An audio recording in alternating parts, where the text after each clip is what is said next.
period, the man want to conquist the space, and he can do it with the perspective, because it's something that you need maths and geometry to do it. But the achieving of perfection, balance and harmony is validated also by the ideal cities.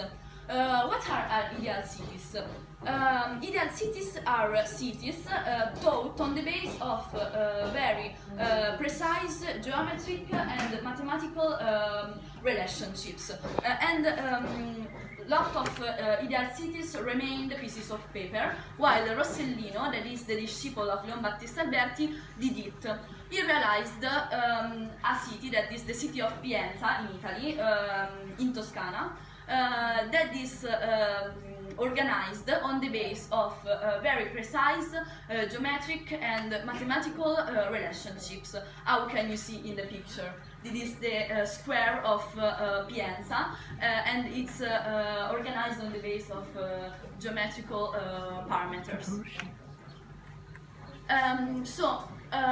There are many reasons why the Renaissance of the art is a phenomenon that interested first Italy and then the rest of Europe.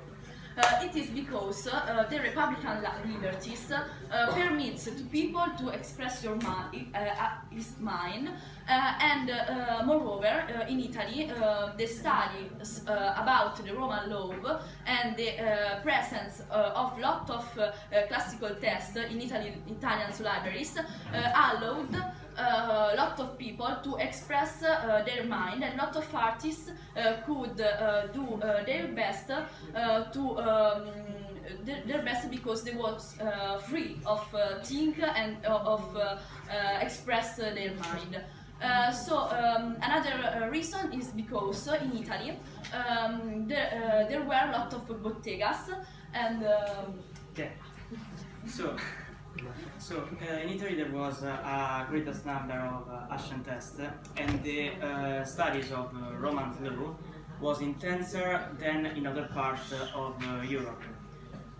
Moreover, in Italy there were a lot of courts in which the artworks were commissioned by rich noblemen.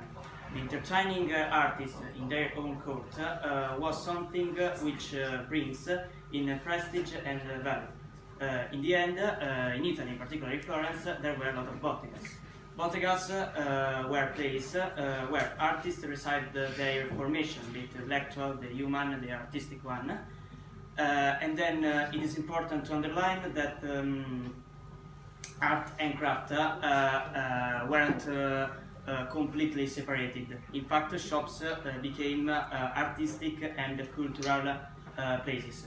Workshops were warehouses and manufacturing laboratory at the meantime, and in the same cases, the artists of the same bottega used to live in the bottega, like Verrocchio, the teacher of Leonardo.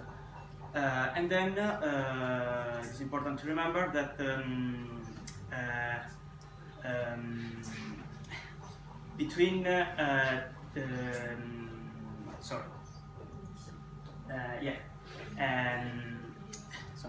between the disciple and the teacher, sometimes there were love relationships, and this is because the condition of artists, because in the Middle Age, artists were considered only a craftsman, but in that period he began to assume a greatest position, but the value wasn't different between from philosophers and thinkers. In fact, painters or sculptors worked with their hands, but usually weren't literate. Another important example is Leonardo. Leonardo couldn't make basic mathematical calculation, and he didn't know Greek, but he almost learned Latin because some friends of Verrocchio's bottega teach him. And then artworks have to sell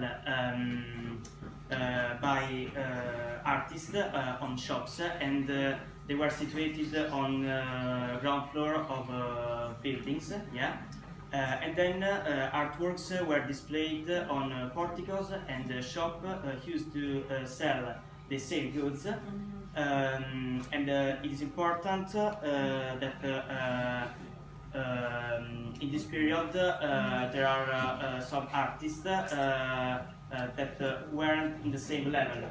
For example, Ficino and Verrocchio. Ficino and Verrocchio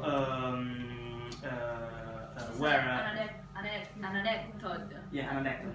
Yeah. Were invited in Medici court.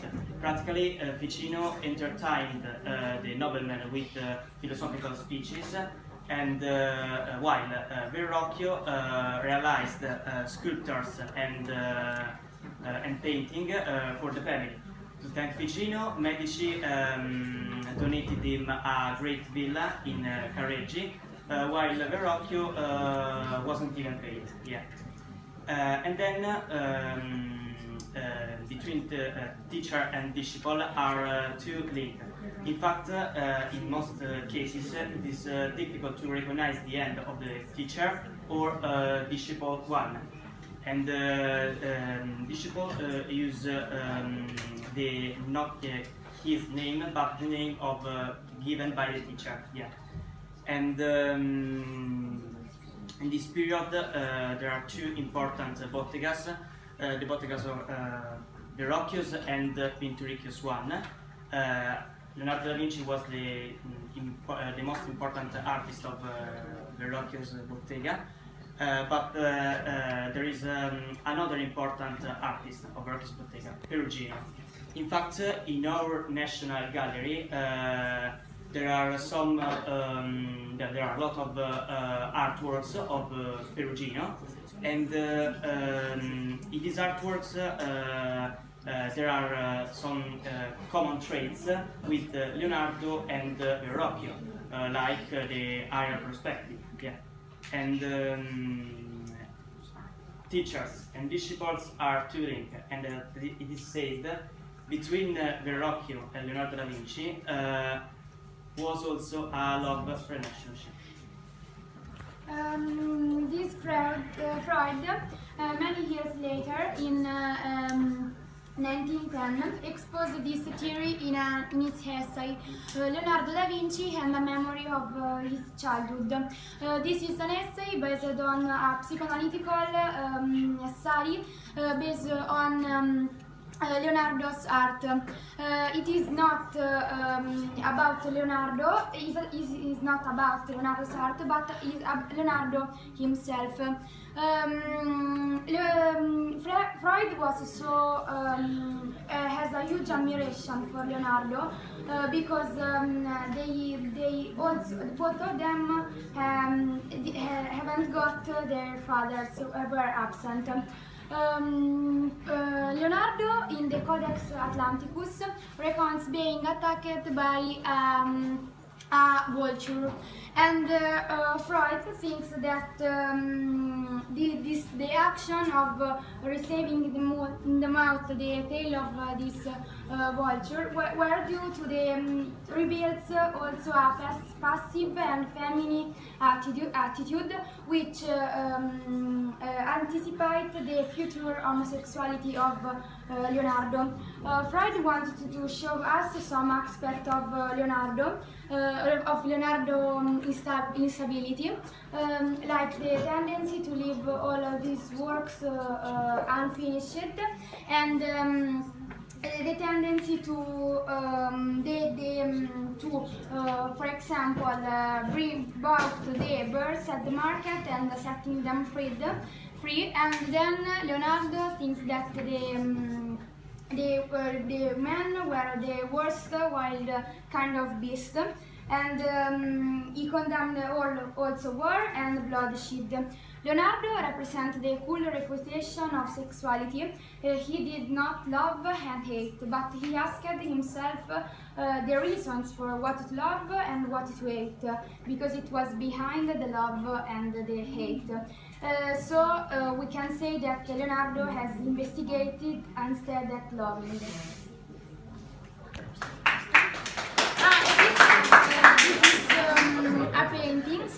And if you look well, this is a vulture, that vulture that Leonardo recounts being attacked when he was a child.